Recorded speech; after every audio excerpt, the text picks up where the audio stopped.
My name is Jack Bourne, and once again I'm going to give you a walkthrough of Survey Funnel. In this video I'm going to go through these different options over here on the left hand side and explain what each of them means. So the first one is the survey name. This is the name that you're going to see in the admin. No one else will see it. So if you have multiple surveys, it's just a real easy way for you to know which survey is which.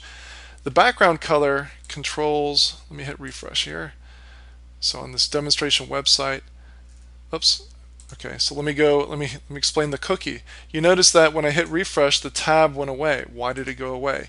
It went away because I had the checkbox checked for use cookie. So what that means is that as soon as Survey Funnel knows that a visitor has looked at it, that visitor won't see the funnel again for, in this case, 30 days. So the purpose behind this is to make it so that someone, once they view the funnel, if you don't want them to see the tab at all, if you want the tab to just completely disappear, you can set the number of days until they would see it again.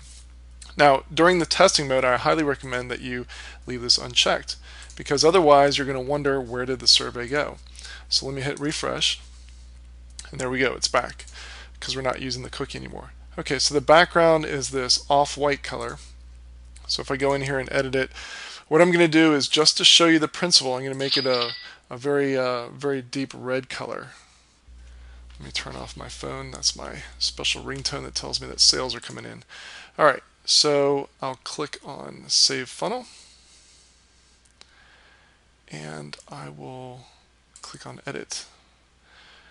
Okay, so let me go back here, hit refresh, click here, and there you go. We have that red background or pink background.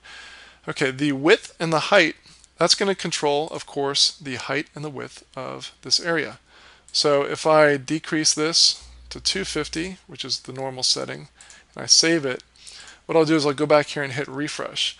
Now, why would you want to mess with the width and the height? Well, you would want to do that if you were using really long questions, or you had a really large contact form at the end, not contact form, but opt-in form. So if you're finding that you just don't have enough room, first of all, I would recommend using shorter questions. I really do. But if you really want to use longer questions, then what you can do is you can adjust the width and the height. All right. Now, if you want to border around the entire box, what you can do is you can go in. You got to adjust two things. Number one, you got to change this from 0 to, say, something like 2 pixels. The higher the number, obviously, the thicker it's going to be. And this controls what color it's going to be. Let's leave it black. And I'll go ahead and save the funnel. Go back, hit refresh, and there you go. You have a 2-pixel border. Okay, now the padding is the difference between the edge and things like the text or the edge of the questions. That's called the padding, and that is right here. So if I decrease the padding, the default is 15,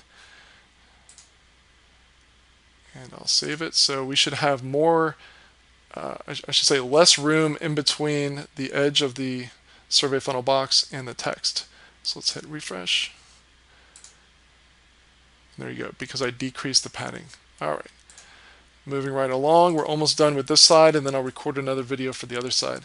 So the question background, it's very simple and straightforward. Let's change this to, again, allow me to make it a little bit hideous. So I'm going to choose yellow just to prove the point and show you exactly where this is. So we've saved it. I'll hit refresh, click on the tab, and there you go. Not a very attractive funnel, but at least you know what changes what. So I'm going to go ahead and stop here. I like to keep my videos as short as possible, and in another video I'm going to show you what the options on the right are for.